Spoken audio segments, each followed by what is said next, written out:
Una cosa es segura, aunque fueran contemporáneos, Howard Phillips Lovecraft jamás leyó a Jorge Luis Borges. El primer texto del argentino publicado en inglés fue El jardín de senderos que se bifurcan. Ese cuento apareció en la edición de agosto de 1948 de la Ellery Queen's Mystery Magazine, es decir, 11 años después del fallecimiento de Lovecraft. Tan seguro como que Borges sí leyó a su colega de Providence, y a lo largo del tiempo tuvo muy pocas y en general nada laudatorias opiniones sobre él. En un interesante artículo cuyo enlace dejamos en la descripción, Andrés Torres Scott cuenta solo 7 las ocasiones en las que Borges mencionó a Lovecraft, en forma escrita y en entrevistas. Casi siempre mostró bastante desprecio por la obra del autor de La llamada de Cthulhu, pero hacia el final de su vida parece haber cambiado de opinión. ¿Por qué? Lo veremos en el presente informe.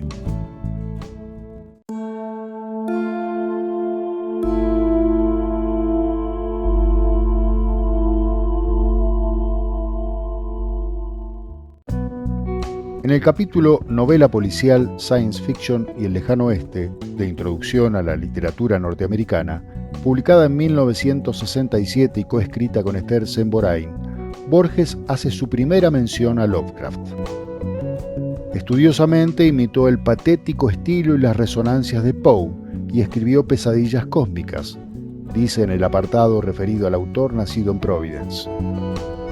En una entrevista que en Estados Unidos le realizan al año siguiente, dice de Lovecraft que no hay razón para leerlo, porque según sus palabras, sus cuentos son desagradables y mal construidos.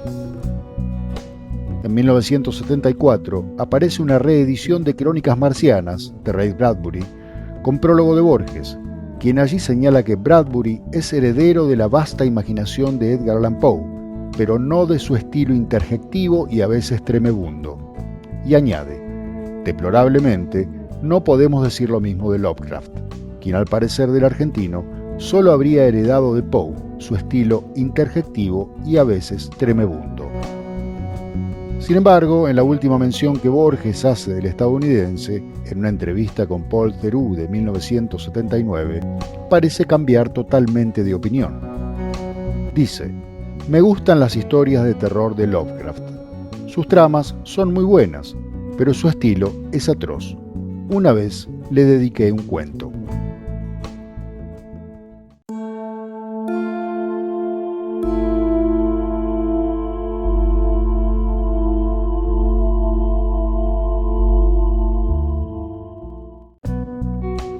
En efecto, pocos años antes, Borges le había dedicado un cuento a su memoria, en la que él mismo explora las posibilidades literarias del universo de horror creado por Lovecraft. Se trata de There Are More Things, que apareció en el libro de Arena, quizá el más apreciado por Borges, publicado por MC en 1975. En el epílogo de ese volumen, el argentino confiesa haberse sumado a la legión de autores que conformaron, contemporánea y póstumamente, el llamado Círculo de Lovecraft. Al hablar de su propio relato, Borges dice: el destino, que según es fama es inescrutable, no me dejó en paz hasta que perpetré un cuento póstumo de Lovecraft. A continuación, califica a Lovecraft como un escritor que siempre es juzgado un parodista involuntario de Poe. Y aquí vale preguntarse, ¿no fue él mismo un parodista consciente y maravilloso del cúmulo de sus lecturas y autores admirados? Un genial imitador a lo Pierre Menard, con el que a la vez parodió a su maestro Paul Groussac. A continuación reproducimos There Are More Things. Que lo disfrutes y no olvides darle me gusta al video, suscribirte al canal y activar la campanita de notificaciones. There Are More Things. A la memoria de Howard P. Lovecraft.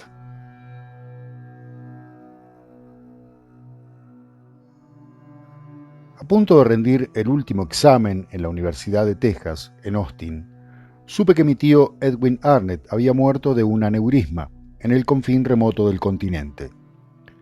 Sentí lo que sentimos cuando alguien muere, la congoja ya inútil de que nada nos hubiera costado haber sido más buenos. El hombre olvida que es un muerto que conversa con muertos. La materia que yo cursaba era filosofía. Recordé que mi tío, sin invocar un solo nombre propio, me había revelado sus hermosas perplejidades allá en la Casa Colorada, cerca de Lomas. Una de las naranjas del postre fue su instrumento para iniciarme en el idealismo de Berkeley. El tablero de ajedrez le bastó para las paradojas eleáticas. Años después me prestaría los tratados de Hinton, que quiere demostrar la realidad de una cuarta dimensión del espacio, que el lector puede intuir mediante complicados ejercicios con cubos de colores. No olvidaré los prismas y pirámides que erigimos en el piso del escritorio. Mi tío era ingeniero. Antes de jubilarse de su cargo en el ferrocarril, decidió establecerse en Turdera, que le ofrecía las ventajas de una soledad casi agreste y de la cercanía de Buenos Aires. Nada más previsible que el arquitecto fuera su íntimo amigo, Alexander Muir. Este hombre rígido profesaba la rígida doctrina de Knox. Mi tío, a la manera de casi todos los señores de su época, era librepensador, o mejor dicho, agnóstico, pero le interesaba la teología, como le interesaban los falaces cubos de Hinton y las bien concertadas pesadillas del joven Wells. Le gustaban los perros. Tenía un gran ovejero al que le había puesto el apodo de Samuel Johnson en memoria de Litchfield, su lejano pueblo natal. La Casa Colorada estaba en un alto, cercada hacia el poniente por terrenos anegadizos. Del otro lado de la verja, las araucarias no mitigaban su aire de pesadez. En lugar de azoteas, había tejados de pizarra a dos aguas y una torre cuadrada con un reloj, que parecían oprimir las paredes y las parcas ventanas. De chico, yo aceptaba esas fealdades como se aceptan esas cosas incompatibles que solo por razón de coexistir llevan el nombre de universo. Regresé a la patria en 1921. Para evitar litigios, había rematado la casa. La adquirió un forastero, Max Pretorius, que abonó el doble de la suma ofrecida por el mejor postor. Firmada la escritura, llegó el atardecer con 2 asistentes y tiraron a un vaciadero, no lejos del camino de las tropas, todos los muebles, todos los libros y todos los enseres de la casa. Recordé con tristeza los diagramas de los volúmenes de Hinton y la gran esfera terráquea. Al otro día, fue a conversar con Muir y le propuso ciertas refacciones que éste rechazó con indignación. Ulteriormente, una empresa de la capital se encargó de la obra.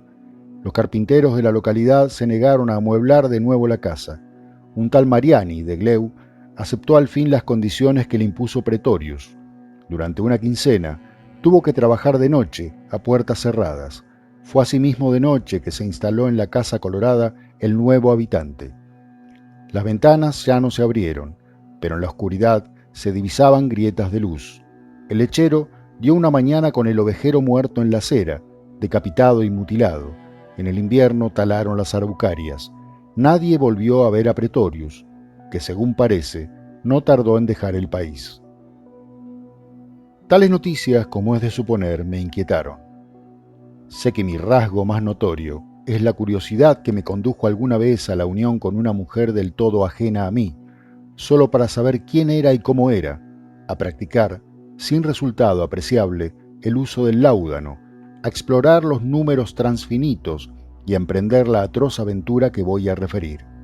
Fatalmente, decidí indagar el asunto. Mi primer trámite fue ver a Alexander Muir.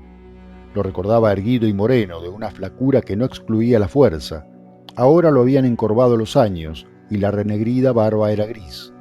Me recibió en su casa de Temperley, que previsiblemente se parecía a la de mi tío, ya que las dos correspondían a las sólidas normas del buen poeta y mal constructor William Morris. El diálogo fue parco. No en vano el símbolo de Escocia es el cardo. Intuí, no obstante, que el cargado té de Ceilán y la equitativa fuente de escones, que mi huésped partía y enmantecaba como si yo aún fuera un niño, eran, de hecho, un frugal festín calvinista, dedicado al sobrino de su amigo. Sus controversias teológicas con mi tío habían sido un largo ajedrez que exigía de cada jugador la colaboración del contrario. Pasaba el tiempo y yo no me acercaba a mi tema. Hubo un silencio incómodo y Muir habló. «Muchacho, young man», dijo, «usted no se ha costeado hasta aquí para que hablemos de Edwin o de los Estados Unidos, país que poco me interesa. Lo que le quita el sueño es la venta de la Casa Colorada y ese curioso comprador. A mí también. Francamente, la historia me desagrada, pero le diré lo que pueda, no será mucho». Al rato prosiguió sin premura. «Antes que Edwin muriera, el intendente me citó en su despacho. Estaba con el cura párroco. Me propusieron que trazara los planos para una capilla católica. Remunerarían bien mi trabajo. Les contesté en el acto que no. Soy un servidor del Señor y no puedo cometer la abominación de erigir altares para ídolos». Aquí se detuvo. «¿Eso es todo?», me atreví a preguntar. «No. El judezno ese de Pretorius quería que yo destruyera mi obra y que en su lugar pergeñara una cosa monstruosa. La abominación tiene muchas formas». Pronunció estas palabras con gravedad y se puso de pie. Al doblar la esquina, se me acercó Daniel Iberra. Nos conocíamos como la gente se conoce en los pueblos. Me propuso que volviéramos caminando. Nunca me interesaron los malevos y preví una sórdida retahíla de cuentos de almacén más o menos apócrifos y brutales, pero me resigné y acepté. Era casi de noche. Al divisar desde unas cuadras la Casa Colorada en el alto, Iberra se desvió. Le pregunté por qué. Su respuesta no fue la que yo esperaba. «Soy el brazo derecho de don Felipe. Nadie me ha dicho flojo. Te acordarás de aquel mozo Urgoiti, que se costeó a buscarme de Merlo y de cómo le fue. Mirá, noches pasadas yo venía de una farra. A unas 100 varas de la quinta vi algo. El tubiano se me espantó, y si no me le afirmo y lo hago tomar por el callejón, tal vez no cuento el cuento. Lo que vi no era para menos». Muy enojado, agregó una mala palabra. «Aquella noche no dormí. Hacia el alba soñé con un grabado a la manera de Piranesi, que no había visto nunca o que había visto y olvidado, y que representaba el laberinto. Era un anfiteatro de piedra, cercado de cipreses y más alto que las copas de los cipreses. No había ni puertas ni ventanas, pero sí una hilera infinita de endijas verticales y angostas. Con un vidrio de aumento yo trataba de ver el Minotauro. Al fin lo percibí. Era el monstruo de un monstruo. Tenía menos de toro que de bisonte, y tendido en la tierra el cuerpo humano, parecía dormir y soñar. ¿Soñar con qué o con quién? Esa tarde pasé frente a la casa. El portón de la verja estaba cerrado y unos barrotes retorcidos. Lo que antes fue un jardín era maleza. A la derecha había una zanja de escasa hondura y los bordes estaban pisoteados. Una jugada me quedaba, que fui demorando durante días, no solo por sentirla del todo vana, sino porque me arrastraría a lo inevitable, a la última. Sin mayores esperanzas fui a Gleu. Mariani, el carpintero, era un italiano obeso y rosado, ya entrado en años, de lo más vulgar y cordial. Me bastó verlo para descartar las estratagemas que había urdido la víspera. Le entregué mi tarjeta, que deletreó pomposamente en voz alta, con algún tropezón reverencial al llegar a doctor. Le dije que me interesaba el moblaje fabricado por él para la propiedad que fue de mi tío, en Turdera. El hombre habló y habló. No trataré de transcribir sus muchas y gesticuladas palabras, pero me declaró que su lema era satisfacer todas las exigencias del cliente, por estrafalarias que fueran, y que él había ejecutado su trabajo al pie de la letra. Tras de hurgar en varios cajones, me mostró unos papeles que no entendí, firmados por el elusivo Pretorius. Sin duda, me tomó por un abogado. Al despedirnos, me confió que por todo el oro del mundo no volvería a poner los pies en Turdera, y menos en la casa. Agregó que el cliente, que es sagrado, pero que en su humilde opinión el señor Pretorius estaba loco. Luego se calló, arrepentido. Nada más pude sonsacarle. Yo había previsto ese fracaso, pero una cosa es prever algo y otra que ocurra. Repetidas veces me dije que no hay otro enigma que el tiempo, esa infinita urdimbre del ayer, del hoy, del porvenir, del siempre y del nunca. Esas profundas reflexiones resultaron inútiles. Tras de consagrar la tarde al estudio de Schopenhauer y de Royce, yo rondaba, noche tras noche, por los caminos de tierra que cercan la Casa Colorada. Algunas veces divisé arriba una luz muy blanca, otras creí oír un gemido, así hasta el 19 de enero.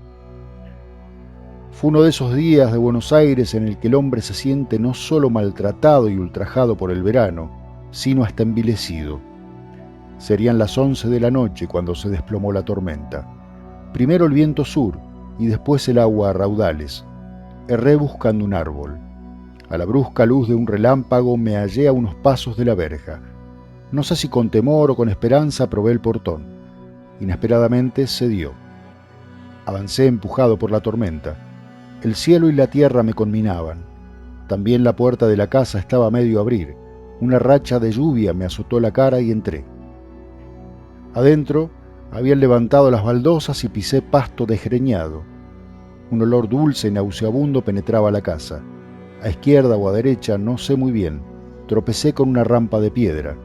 Apresuradamente subí. Casi sin proponérmelo, hice girar la llave de luz.